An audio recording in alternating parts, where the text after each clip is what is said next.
Olha só, se você é um dos entusiastas pelo sistema de pontos para classificar a sua estrutura de cargos, presta bem atenção no vídeo de hoje, porque eu vou trazer algumas provocações que com certeza vão acrescentar muito na sua capacidade e no seu senso crítico em relação à forma como você trabalha a sua arquitetura de cargos. Fica comigo.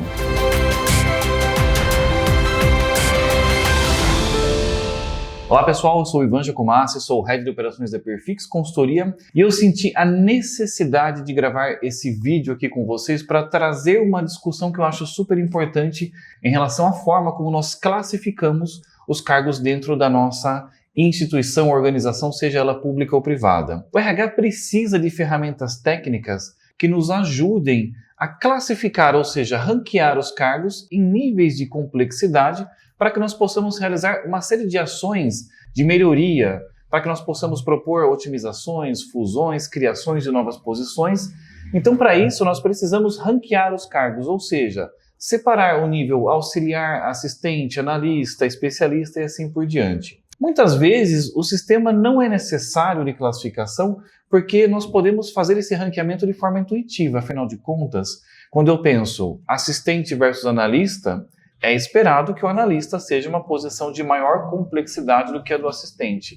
Mas nem sempre a nomenclatura ela é suficiente para nos ajudar a entender qual cargo é mais complexo do que qual. Porque nem sempre eles trazem indexados os termos assistente, técnico, analista. Muitas vezes o nome do cargo ele é um pouco confuso, você não tem ideia do que ele faz, qual é a sua essência, a sua atribuição. E para que nós possamos parear os cargos adequadamente dentro de um sistema de classificação, nós vamos usar um modelo de arquitetura. E uma proposta super utilizada, super disseminada no mercado de forma geral é o modelo de pontos, onde o profissional de RH vai atribuindo pontuação aos cargos segundo alguns critérios estabelecidos. Por exemplo, formação, se tem que desenvolver uma capacidade de comunicação, trabalhar com inovação, trabalho em equipe, se precisa de certas certificações, atualizações e assim por diante. Nós trazemos fatores, e esses fatores têm uma série de setups com pontos associados, e aí nós vamos lá pontuando item por item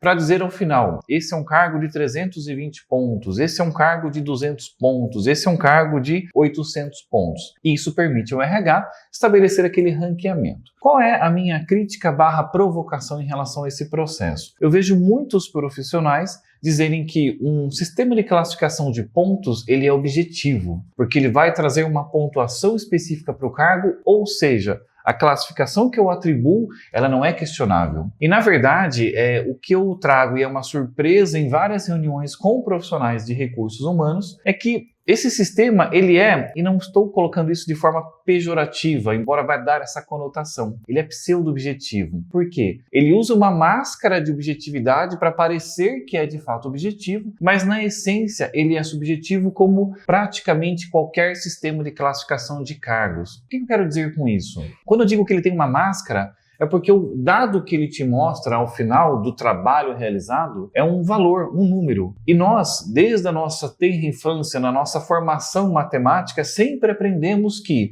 contra números você não tem discussão. Então, se um cargo tem uma pontuação associada, ora, deve ser algo matemático, calculado, inquestionável. Só que essa é apenas a superfície. A grande questão da subjetividade é o que está na profundidade, na base.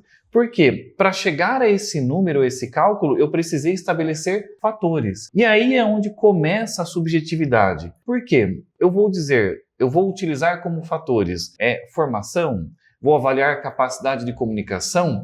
E aí vem a questão, não existe uma lei, uma norma internacional que defina como padrão que todo cargo deve ser avaliado a partir dos fatores 1, 2 e 3. Isso é uma convenção do analista que está fazendo o trabalho, ou seja, ele escolhe. Se ele escolhe os fatores, ele tem essa capacidade de decisão, ela é subjetiva, porque eu estou escolhendo a minha cesta. E uma outra questão que pega ainda mais no meu ponto de vista, as escalas de pontuação. Se nós olharmos um fator bem típico de sistemas de classificação de pontos, seria a formação. Então eu vou ter lá se é um cargo de nível fundamental, nível médio, nível superior, pós-graduação, e vou dizer nível médio 40 pontos, nível superior 80 pontos. Aqui começa outro problema. Se é que é um problema, daqui a pouquinho nós vamos falar sobre isso também. Mas quem foi que disse que o nível superior deve ter o dobro de pontuação que o nível médio. Quem foi que disse que o nível superior deveria ser 80 e o nível médio 40? Por que o nível superior não deveria ser 95 e o nível médio 35? Essas escalas numéricas, essa faixa,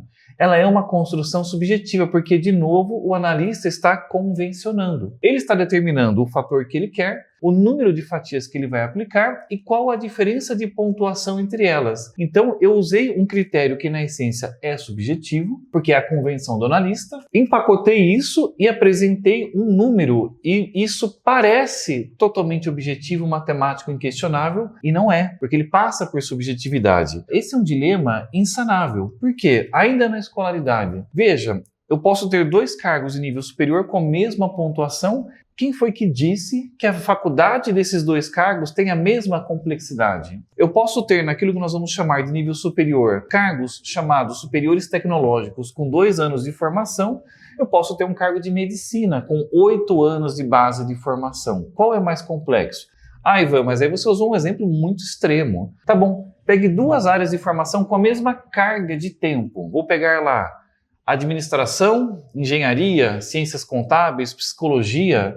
Eles têm mais ou menos a mesma carga de horas de formação. Só que aí você vai ter que entrar no quê? Na ementa. Então, para estabelecer qual é a formação mais complexa, eu vou ter que ir e começar a discutir a ementa de cada curso. E se eu for discutir a ementa, aí é realmente totalmente subjetivo, porque nós estamos no ramo das ciências sociais aplicadas. E ciências sociais aplicadas sempre passam pelo viés de interpretação e subjetividade. Porque, por mais que nós tentemos trazer fatos à baila para tomada de decisão, sempre vai existir a questão do critério, que é feito pelo analista e que, portanto, passa por um elemento de subjetividade. A subjetividade ela é indissociável a esse processo. Então, o que eu queria aqui, nesse primeiro bloco, era derrubar o mito de que um sistema de pontos ele é um sistema totalmente objetivo. Ele parece, mas na verdade ele também bebe na fonte da subjetividade. Só que no bloco 2 agora eu trago um outro ponto.